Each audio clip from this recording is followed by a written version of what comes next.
Jadi pada hari ini kita akan mengajak kalian semua untuk mengelilingi Kebun Raya Bogor. Kebun Raya Bogor adalah sebuah kebun botani besar yang terletak di Kota Bogor, Indonesia.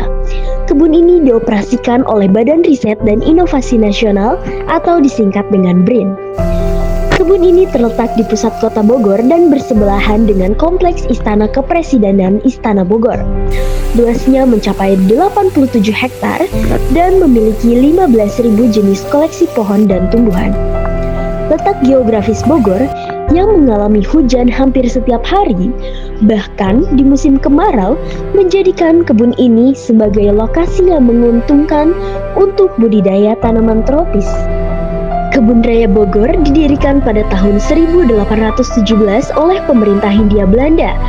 Kebun Raya Bogor berkembang pesat di bawah kepemimpinan berbagai ahli botani terkenal, termasuk Johannes Elias Teichmann, Rudolf Hermann Christian Karel Schaefer, dan Melchior True. Sejak didirikan Kebun Raya Bogor, berfungsi sebagai pusat penelitian utama pertanian dan hortikultura, dan merupakan kebun raya tertua di Asia Tenggara. Saat ini, Kebun Raya Bogor ramai dikunjungi sebagai tempat wisata, terutama hari Sabtu dan Minggu serta hari libur. Nah, teman-teman, sekarang kita lagi ada di salah satu tempat favorit yang ada di Kebun Raya Bogor. Tempat ini punya keunikan tersendiri dan pastinya menarik banget buat dikunjungi. Yuk ikutin terus videonya karena setelah ini kita bakal kasih tahu lebih banyak tentang tempat ini. Teman-teman, sekarang kita berada di Taman Meksiko. Taman Meksiko ini terdapat di Kebun Raya Bogor. Di dalam Taman Meksiko ini terdapat tanaman kering yang berasal dari Amerika Tengah dan Amerika Selatan. Jadi di Taman Meksiko ini terdapat berbagai tumbuhan kaktus loh teman-teman. Contohnya ada tumbuhan kaktus Peru di sini. Ini ya. Ini adalah jenis tumbuhan kaktus Peru teman-teman. Nah teman-teman, kita berada di tumbuhan Haworthia. Nama Haworthia sendiri berasal dari nama orang loh teman-teman, yaitu Adrian Henry Howard, seorang ahli botani yang terkenal pada abad 19. Tanaman Haworthia ini berasal dari Afrika Selatan yang biasa disebut tanaman si kaktus zebra.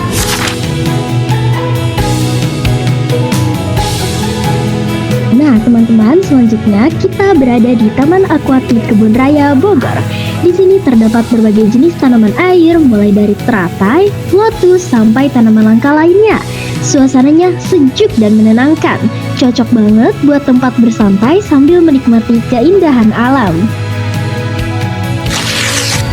Selanjutnya kita berada di Taman Teratai Raksasa. Teratai Raksasa ini berasal dari Sungai Amazon loh teman-teman. Teratai raksasa ini nama lainnya yaitu Victoria Amazonica. Ada fakta menarik loh teman-teman, yaitu teratai raksasa ini dapat berganti kelamin dari betina berbunga putih menjadi jantan yang berbunga merah muda.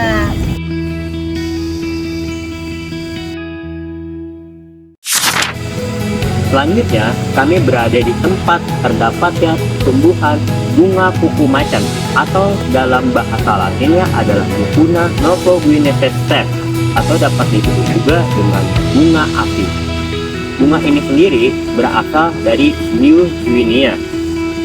Bunga merambat ini termasuk dalam tumbuhan berkelompok, di mana dalam satu bunga terdapat 5 kelopak dalam satu tabung. Fakta menariknya sendiri, bunga ini memiliki warna kejinggaan menyerupai bola api. Oleh karena itu, dalam bahasa Inggris dia disebut Plant of Irian.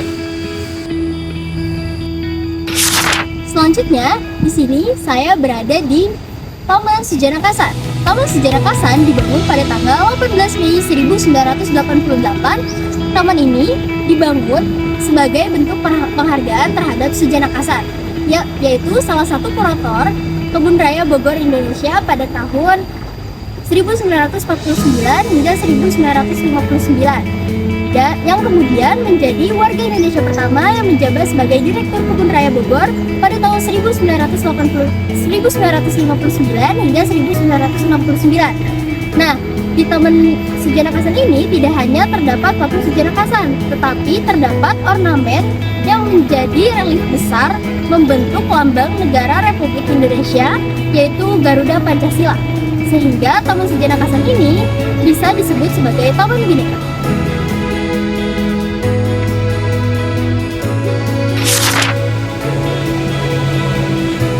Selanjutnya ada pohon beringin dalam atau di Kebun Raya Bogor. Nah, penanaman pohon beringin ini dilakukan oleh Soekarno pada 1950 sebagai bagian dari kunjungan diplomatik bersama Perdana Menteri India. Pohon beringin ini dipilih sebagai simbol kekerabatan persaudaraan India dan Indonesia. Berikutnya ada pohon jodoh. Pohon ini berbeda jenis tetapi ditanam berdampingan pada 1866. Nah, pohon yang satunya ini merupakan jenis dari pohon meranti tembaga. Nah, sedangkan yang sebelahnya adalah pohon jenis dari pohon ara ratu. Karena perawakannya mirip satu sama lain, masyarakat sekitar menyebut kedua pohon ini pohon jodoh. Kedua pohon ini merupakan jenis pohon yang sudah langka di Indonesia. Nah, selanjutnya di sini ada monumen Plasmanuka kelapa sawit. Monumen ini dibangun untuk mengenang induk kelapa sawit yang didatangkan langsung dari Afrika tropis pada tahun 1848. Monumen ini dibangun oleh gabungan pengusaha kelapa sawit pada tahun 2013 sebagai ucapan terima kasih kepada Kebun Raya Bogor, sehingga kelapa sawit menjadi salah satu komoditi penghasil devisa terbesar di Indonesia.